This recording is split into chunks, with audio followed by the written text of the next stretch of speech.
Hasan versus Mitchell Starc, या ये कहें ऑस्ट्रेलिया की फ्रस्ट्रेशन, साथ ही साथ ऑस्ट्रेलिया बड़ी एम्बैरेसिंग सिचुएशन में हो गई है जहां पर उनको बहुत ज्यादा लताड़ा जा रहा है। लेकिन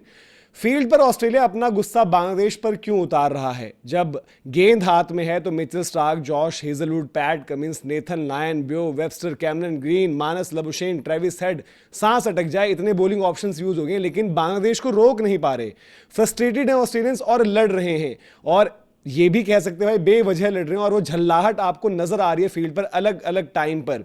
100 ओवर से ऊपर का जब समय हो गया था और मिचेल स्टार्क आखिरी आधे घंटे में जब मेहनत मार रहे थे, बॉल डाल रहे थे, वही मिचेल स्टार्क जो एशेज में हीरो थे, जो बैस बॉल को लपेट रहे थे, यहां पर बांग्लादेश के सामने बेबस से नजर आ रहे हैं और फिर मेहदी हसन से लड़ रहे हैं। क्यों लड़ रहे थे, क्या कुछ हुआ है, और ऑस्ट्रेलिया का क्यों इतना क्रिटिसिज्म हो रहा है, एम्बैरेसिंग सिचुएशन कैसे पहुंच गई है, और अगर ऊपर नीचे हो गया मामला जिसके पूरे आसार हैं तो बहुत ज्यादा इनको जो है क्रिटिसिज्म फेस करना पड़ेगा, और भी ज्यादा, और ऑन फील्ड बिहेवियर के भी इनको जो है खामियाजा फिर भुगतना पड़ेगा जिस तरीके से चीजें चल रही हैं। सबसे पहले आपको दिखाते हैं कि हुआ क्या था। हुआ यह था कि मिचेल स्टार्क ने बॉल डाली, मेहदी हसन वहां पर खेल रहे थे, वो प्लेस करते हैं बॉल ऑफ साइड की तरफ, और फिर जब रन भाग रहे होते हैं, हाँ थोड़ा सा स्टार्क भी रास्ते में थे और मेहदी हसन मतलब उस तरफ जा सकते थे, बट इतना भी नहीं है कि भाई कि मेहदी हसन क्रॉस ही नहीं कर सकते। तो मिचेल स्टार्क कहते भाई कि अपनी लाइन देखो कहां आप भाग रहे हो, और आप ये मेरा फॉलो थ्रू है, आप यहां पर नहीं आ सकते। और मतलब विजिबली वो फ्रस्ट्रेटेड दिख रहे थे, वो काफी एनिमेटेड थे, फ्रस्ट्रेटेड थे, गुस्से में थे पूरा। आप तस्वीरें देखेंगे एक के बाद एक तो आपको नजर आएगा वहां जिस तरीके से वो पूरा अंपायर से भी फिर शिकायत करते हैं, और फिर जब भाग रहे होते हैं तो कहते हैं कि भाई आप कौन सी लाइन में भाग रहे हो, आप थोड़ा सा इधर विकेट से इधर भागो। तो मेहदी हालांकि ये भी कहते हैं कि मैंने शॉट मारने के बाद सामने देखा नहीं, वो वहां पर थे, और पूरा फिंगर पॉइंटिंग, पूरा एनिमेशन वहां पर आपको नजर आता है, और जिस तरीके से वहां पर चीजें होती है तो दोनों आपस में जो है भिड़ते भी हैं, वर्बल्स होते हैं। वो कहते हैं कि भाई कि वो मेरे रास्ते में थे, वो कहते हैं कि भाई ये मेरा फॉलो थ्रू है, मुझे यहां पर जाना था, आप कहां से आ रहे हैं, इट्स माय फॉलो थ्रू, आप देख रहे हैं। और फिर वो कहते हैं उनको मतलब एक तरीके से वार्निंग, मतलब हड़काते हुए, चमकाते हुए कहते हैं भाई कि विकेट से दूर रहो। हालांकि विकेट पर ऑब्वियसली सेंटर विकेट का जो डेंजर एरिया होता है वो आपका पिच, जहां पर बॉल पिच होती है वहां पर रहती है। अगर मेहदी वहां पर भाग रहे थे तो थोड़ा सा वो लेग साइड की टूवर्ड्स, मतलब लेग साइड से भी बाहर, मतलब स्टंप लाइन में नहीं थे, तो कहते हैं कि नॉट योर फॉलो थ्रू, और फिर उनको एक तरीके से कहते हैं गेट ऑफ द विकेट, कि मतलब विकेट से बाहर होकर आप निकलो। अब यही स्टीव स्मिथ तो पूरा डांस कर रहे होते हैं अलग अलग तरीके से, उनको जो है फैंस तक ने वहां पर प्रिंसेस कह दिया। तो बहुत ज्यादा फ्रस्ट्रेशन थी, बहुत ज्यादा गुस्सा था। अब ये गुस्सा था क्यों, ये गुस्सा आपको बताएगा ये स्कोर कार्ड, जहां पर ऑस्ट्रेलिया की खुद की टीम 198 रनों पर ऑल आउट हो गई, वहां पर बांग्लादेश इन रिप्लाई कुछ ये स्कोर कार्ड है, आप अब देख लीजिए आपके सामने। और ये फ्रस्ट्रेशन क्यों है आपको ये भी समझाएंगे आगे, कि इस फ्रस्ट्रेशन की वजह मेहदी हसन और हसन महमूद के बीच की पार्टनरशिप है। जब नई बॉल आई, तो नई बॉल जब आई थी 80 ओवर के बाद, उसके बाद 3 जल्दी जल्दी विकेटें ली ऑस्ट्रेलिया ने, लेकिन उसके बाद क्या हुआ, मेहदी हसन मिराज और हसन महमूद दोनों बल्लेबाज जो आपको नॉट आउट नजर आ रहे हैं, वहां पर आप देख सकते हैं कि 110 ओवर का खेल हो चुका है। और ये इंस्टेंस जब हुआ था तो 103 आई थिंक ओवर तब उस टाइम हुए थे, मिचेल स्टार्क भिड़ गए थे। 351 रन है बोर्ड पर जो है बांग्लादेश ने लगा दिए हैं, और अभी भी उनकी बैटिंग जो है जारी है, और कल अगर वो एक सेशन और खेल गए तो वो जीत की तरफ फिर अग्रसर हो रहे हैं। तो ये स्कोर कार्ड मतलब सपने में भी नहीं सोचा होगा, पर्टिकुलरली तब जब बांग्लादेश की टीम प्रैक्टिस मैच में 54 रन पर ऑल आउट होकर आई थी, लेकिन यहां पर सबसे पहले गेंदबाजी से 198 पर आपको रोका, और फिर अब जो हम बात कर रहे हैं तो आपको इस तरीके से उन्होंने जो है लपेट के रखा हुआ है, और बैटिंग में आपको फ्रस्ट्रेट कर रहे हैं, और फ्रस्ट्रेशन दिख रही है। फ्रस्ट्रेशन की जो मैंने वजह वो है पार्टनरशिप। अब पार्टनरशिप कैसे हुई वो आप देखेंगे, जिस तरीके से दोनों के बीच साझेदारी हुई है, तो पिदा दिया भाई, पूरा लिटरली पिदा दिया। 43 रन नॉट आउट की साझेदारी हुई दोनों के बीच, 147 गेंदें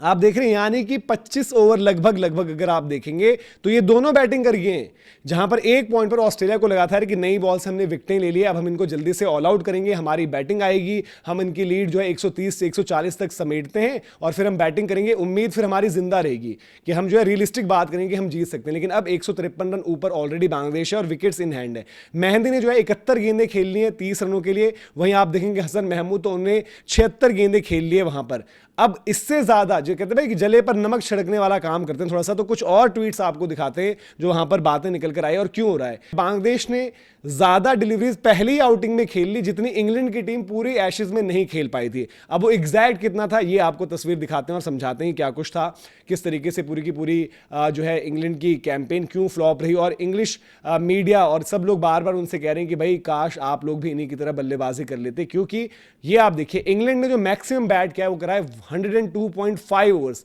वहीं बांग्लादेश अभी करंटली जो है 111 ओवर तक पहुंच चुके हैं, लेकिन वो 103 ओवर जब जिस टाइम पर हुए थे उस टाइम का ही पोस्ट डाला, लेकिन करंटली अभी 111 ओवर्स को खेल चुके हैं। और जब विकेट गिरी थी तब विकेट मुशफिकुर की जो गिरी थी लास्ट, वो था 85.3 ओवर्स, यानी कि 86वें ओवर के आसपास जो हम बात करें। और वहां से लेकर इसलिए हम बात कर रहे हैं भाई, कहीं ना कहीं आप देखिए कि इन्होंने जो है जो निकाला है वक्त, वहां पर फ्रस्ट्रेट कर दिया। अब ये तो फ्रस्ट्रेशन ऑन फील्ड हुई, अब इस फ्रस्ट्रेशन से खिलाड़ी तो जूझ ही रहे हैं ऑन फील्ड, बट एक्सपर्ट्स भी बाहर जूझ रहे हैं। एक्सपर्ट्स ने जो है लपेट के रख दिया यहां पर। और अब ये जिस तरीके से परफॉर्मेंस चल रही है आज के दिन के बाद, तो लपेटा ही लपेटा होगा। और आज उनको लगा होगा, उम्मीद हुई कि बॉलर्स अच्छा करेंगे, लेकिन जब बैटिंग पर बात आई और ऑस्ट्रेलिया की बैटिंग के बुरे हाल हो रखे हैं, वो आपको दिखाते हैं कि भाई कि रिकी पॉन्टिंग और मैथ्यू हेडन ने किस तरीके से इनको लताड़ा है। और आप ये देख लीजिए, 7 क्रिकेट ने आज जब दिन का खेल शुरू होने से पहले कल के खेल के ऊपर ये बातचीत चल रही है, तो उन्होंने बैटिंग के ऊपर पूछा था, तो रिकी पॉन्टिंग ने सीधे कहा भाई कि poor day of test cricket, मतलब कि पैथेटिक आप कह लो, जिस तरीके से कह लो कि भाई ऑस्ट्रेलियन फैंस के लिए, ऑस्ट्रेलियन लेजेंड्स के लिए तो शर्मसार हो रखा है। और उन्होंने जो बात कही है वो आप देख लीजिए, उन्होंने एक तरीके से कहा है कि भाई जो मतलब ये लचर सी बल्लेबाजी होगी ना, इसमें जो कमियां हैं, खामियां हैं तकनीक में, वो तो आप देख ही सकते हैं टॉप ऑर्डर में किस तरीके से। और ये देखिए कि एक्सपेक्टेशन आज ऑस्ट्रेलियन क्रिकेट से कितनी कम हो गई है इन सब लोगों को। कह रहे हैं कि भाई हम इन लोगों से ये नहीं कह रहे कि आप 100 रन बना दो, 200 रन बना दो, बट भाई आप लोगों में से टॉप ऑर्डर में कोई 30-40 रन तो बना दो। और पर्टिकुलरली यहां पर बात किन किन की हो रही है जो नहीं चल रही बिल्कुल भी, मानस लबुशेन, जैक वेदरॉल को मौके ठीक है शुरुआती वक्त है, बट फिर भी उनका असर नहीं दिख रहा है। फिर आपके कैमरन ग्रीन नीचे, एशेज में भी, और हाल फिलहाल में जो ऑस्ट्रेलिया को बचाया है ट्रेविस हेड, बाद में उनको ओपनर बनाया, वहां से भी काम आए। पहले थोड़ा बहुत इनसे बेहतर तो लगता है उस्मान ख्वाजा खेल रहे होते थे।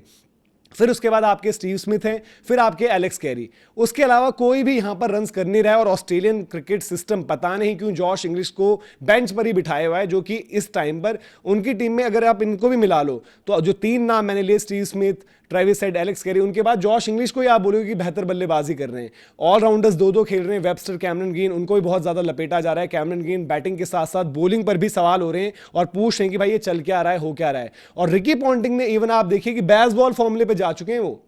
अब ऑस्ट्रेलिया के साथ प्रॉब्लम है कि डोमेस्टिक क्रिकेट में रन्स बन ही नहीं रहे, लेकिन पॉन्टिंग ने जो एक सुझाव दिया उसको आपको दिखाते कि उन्होंने क्या चीज बात कही थी। रिकी पॉन्टिंग ने ये कह दिया भाई कैम्बल कैलवे और जो ओलिवर पीक हैं, विक्टोरियन क्रिकेट ने उनका जो है जो विक्टोरिया क्रिकेट विक्टोरिया है, उन्होंने ऑफिशियली अपनी वो पोस्ट डाल दी कि भाई पंटर स्पीकिंग फ्लुएंट विक्टोरियन। तो उन्होंने कहा था कि भाई कैलवे और पीक को खिला लो, इनको मैं चाहता हूं कि ये खेलें ऑस्ट्रेलिया। और ये क्या है, I for the talent. Australia अगर आप पूरे सेशंस देखें, 2 दिन के खेल में 6 सेशन, उनमें से 5 तो प्रॉपर हारा है, 6ठा सेशन थोड़ा सा शेड टाइप का रहा आपका, लेकिन उसके बीच ये जो कंट्रोवर्सी टाइप की वहां पर लड़ाई झगड़े टाइप की सिचुएशन हो गई थी, तो वो वहां पर आपको जो है थोड़ा सा सोचने पर मजबूर करती है कि भाई कितने ज़्यादा फ्रस्ट्रेटेड ऑजीज हो चुके हैं।